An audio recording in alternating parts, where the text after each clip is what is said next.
I decided to do a follow-up video on this, how much does a tri-glide weigh, part 2 I guess, because I didn't go over what the manual says on the recommended weights of the rear axle, or not to exceed the weight of the motorcycle in general, what the weight is given there, and also what the weight not to exceed on the front axle. So I'm just going to go over those real quick, so it shouldn't be a very long video. Okay, if you remember, I pulled the front wheel up onto the scale, and I left the rear wheels off the scale. And so then, according to the owner's manual, the front axle maximum weight should not exceed 511 pounds for the front axle.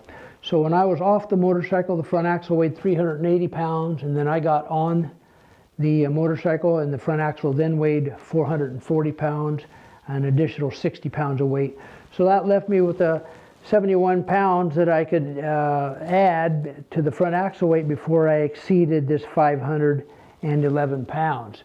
Now I did some math, and I was thinking, I did some math, and I figured that 33% of my weight, where I'm sitting in the front, where I'm sitting in the seat on a motorcycle, 33% of my weight went to the front axle, and 67% of my weight went to the rear axle. So then I pulled the motorcycle up onto the scales where both the front axle and the rear axle and the whole motorcycle basically was on the scales. And according to the owner's manual, it said the overall maximum weight do not exceed 1,700 pounds. Well, I weighed in at 1,300 pounds with the motorcycle. Was with my added accessories, and then I jumped on the motorcycle, and I weigh about 185, maybe 190 with all my jackets on and stuff, and it came out to 1,500 pounds. So that meant I have 200 pounds to go before I exceeded that 1,700 pound limit. Okay, so then if you remember, I pulled the motorcycle ahead and dropped the front axle off the scales to where the rear axle was the only thing on the scales. And according to the owner's manual, the rear axle maximum weight do not exceed 1,188 pounds. Well, when I was off the motorcycle at that point, it weighed in at 900 pounds, and then I got on the motorcycle and it added 140 pounds to where it came up to 1,040 pounds.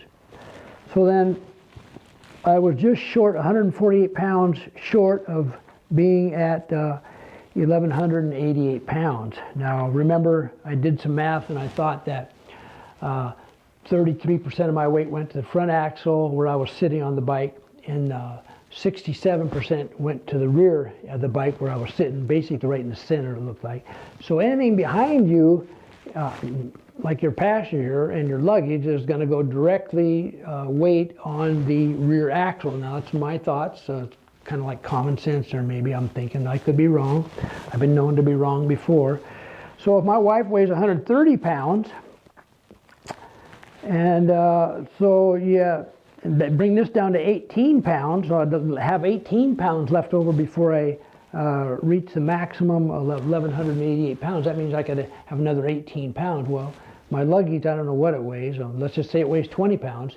So now I'm little over, do not exceed 1,188 pounds. Just something to think about, and the math I did. So, but I don't have to worry about it because I'm not going to be over that. But if you really load that bike down, you could be nearing that 1,188 pound do not exceed limit.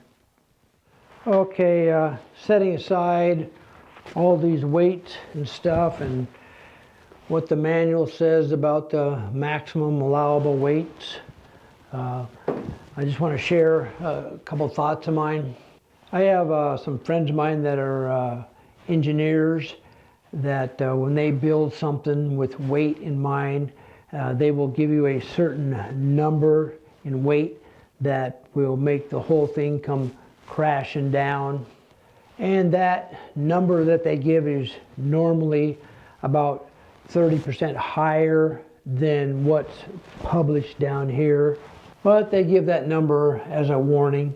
I suppose it's the same warning as you get in the food industry, like when you get a jar of Miracle Whip, and you read the expiration date and it's expired 2 weeks ago, and you say to yourself, do I really want to eat this or not?